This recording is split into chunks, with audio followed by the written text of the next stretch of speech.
కానీ ఇతర పక్క నష్టపోయిన కోసం ఆలోచిస్తలేదు వాళ్ళు. ఆపేసారంటే ఆపేసారు. అందుకని ఇప్పుడు కూడా అదే కదా, ఇప్పుడు వాళ్ళు స్టేషన్కి వెళ్దా అన్న మాట ఎలా వచ్చింది?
సరే మాట్లాడాలా?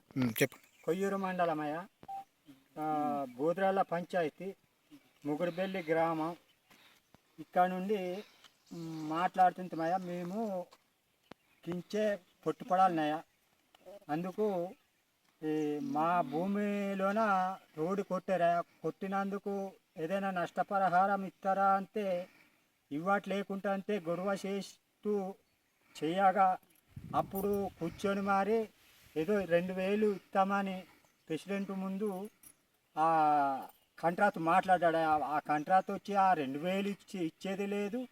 ఈ రోడ్డు మట్టుకు రోడ్డు కొట్టుకోపోయి తర్వాత రెండో రోడ్డు కూడా మళ్ళీ కొట్టుకోపోతున్నారయ్యా. ఇంకా దాని తర్వాత మళ్ళా జేడీ కూడా వచ్చి మరి చూసి మరి ఇంకొక రోడ్డు మళ్ళీ కొట్టమన్నారు. ఆ రోడ్డు కూడా కొట్టేసి మరి మొత్తం పంట నష్టాన్ని చేసేసిరయ్యా. ఎంత భూమి ఎంత పోయి ఉంటుంది? అంటే ఈ భూమి అంతే ఇప్పుడు ఇంచుమించు ఒక 5 ఎకరాల దగ్గర పోయి ఉన్నదయ్యా.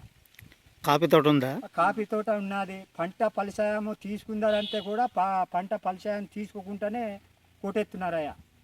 నష్టపరిహారం ఎవరిస్తానన్నారు మీకు? అదే మా పంచాయతీ ప్రెసిడెంటు, తర్వాత కాంట్రాక్ట్ ప్రెసిడెంట్ ఏం పేరు? ప్రెసిడెంట్ పేరు సంజీవయ్య. ప్రెసిడెంట్ గారు, ఇప్పుడు మీకు రోడ్డు స్టార్ట్ చేయకముందు మీతో కలిసి ఏమైనా సరే మీటింగ్ పెట్టారా? అంటే ఇలాగా రోడ్డు పడుతుంది, మీకు నష్టపరిహారం ఇప్పిస్తాం, భూమి ఇస్తాం అన్నట్టు ఏమైనా చెప్పారా? చెప్పారని చెప్పారు. అంటే ఆ కింద అటుపక్క ఊరు వారు మటుకు చెప్పారా? ఇక్కడ కాదు, ఇప్పుడు ఆ కాఫీ తోటకి కాఫీ తోట మీద ఆధారపడి మీరు బతుకుతున్నారు కదా, మరి మిమ్మల్ని సంప్రదించారా అంటున్నా. అదే మా మీద ఎవ్వరు ప్రెసిడెంట్ అంతా అస్సలే పట్టించుకుంటా లేదా. అంటే కిందెంత ఊరు వారు మటుకు తప్పకుండా మేము ఎంతో కొంత అటుపక్క కాఫీ తోట వేసుకోవడానికి ఏదో చిన్న ముక్కలాడిది మేము ఇస్తాము. ఆ కాఫీ తోట పోయినందుకు రోడ్డు ఎంత మటుకు పోయిందో అంతవరకు మేము ఇస్తాము. కానీ అది మీరు బయలు చేసి మరి ఉడుచుకోండా అని చెప్పాడు అన్నట్టుకు చెప్పిరా ఆ కిందెంత ఊరు వారు. చెప్పండి. అందరికీ నమస్కారం. నేను కించే పొట్టుపడాల గారు అల్లుడిని అవుతాను. ఈ రోడ్డు స్టార్ట్ అయ్యి 3 నెలలు అవుతుంది. మరి ఇందులో జిరాయితీ పట్టా ఉంది, ఆర్ఎఫ్ఆర్ పట్టాలు ఉన్నాయి. అలాగే ఒక 15 సంవత్సరాల 20 సంవత్సరాలు 30 సంవత్సరాల నుండి సాగుబడి చేసే కాఫీ తోట ఉంది. మరి దీనికి రోడ్డు అయితే వచ్చిందనేసి సర్పంచ్ కొడుకు సాగిన సంజీవ్ చెప్పడం జరిగింది. మరి రోడ్డు వేయడం అందరికీ ఉపయోగకరమే, మేము ఎవరం కూడా ఇబ్బంది పెట్టా కాదు.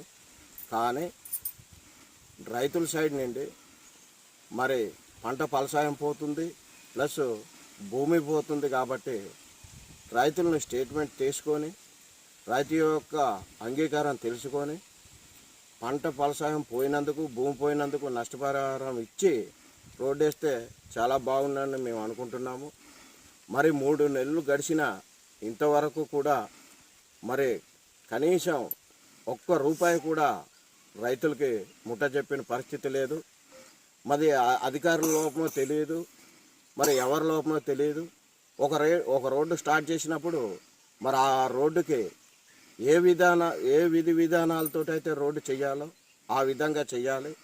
అది కాకుండా ఫస్ట్ ఒక రోడ్డు కొట్టడం, మళ్ళీ అది నచ్చకపోతే వేరే కాఫీ తోట నుండి మళ్ళీ రోడ్డు కొట్టడం, అది నచ్చకపోతే వేరే రోడ్డు నుండి కూడా 3 రకాలుగా మరి రోడ్డు కొట్టడం అయితే జరిగింది. దానివల్ల ఒక రైతులు మరి ఎంత దారుణంగా దెబ్బతిని ఉంటారో మీరు అందరూ తెలుసుకోవాలి. అలాగే కాఫీ పంట అనేది ఈ డిసెంబర్ నెలలో నవంబర్ నెలలో మాత్రమే ఉంటుంది. ఈ 10 రోజులు పోతే కాఫీ పండు కాదు కదా, దాని తొక్క కూడా ఆ రైతు చేతిపాటుకి రాదు.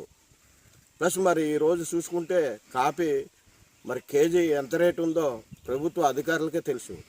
మరి కాఫీలు పెంచమని ప్రభుత్వ అధికారులే రైతులకి మొక్కలు ఇచ్చి అన్నీ ఇచ్చి ఉడిపించి వాళ్ళకి ఎంతో సౌకర్యం చేసినటువంటి ప్రభుత్వాలే మరి ఒక రోడ్డు వేయడానికి వాళ్ళు ఎన్ని సంవత్సరాలు కష్టపడి మొక్కలు ఉడుచుకున్నారు, వాళ్ళకి నష్టపరిహారం ఇవ్వాలన్న కనీస జ్ఞానం కూడా అధికారుల సైడ్ నుండి లేకపోతే మరి ఎలాగనేసి మేము ప్రశ్నించడం జరుగుతుంది.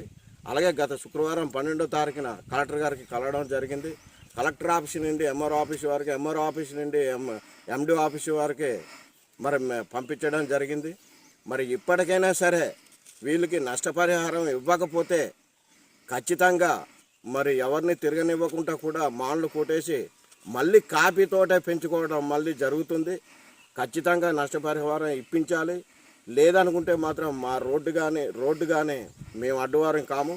రోడ్డు ఒకవేళ వేసినా సరే జనాలు ఈ రైతులకు నష్టపరిహారం ఇవ్వకపోతే మేము కాఫీ తోటలు మళ్ళీ అదే రైతులు యాజ్ ఇట్ ఈజీగా మళ్ళీ ఒక కాఫీ మొక్క 5 సంవత్సరాలు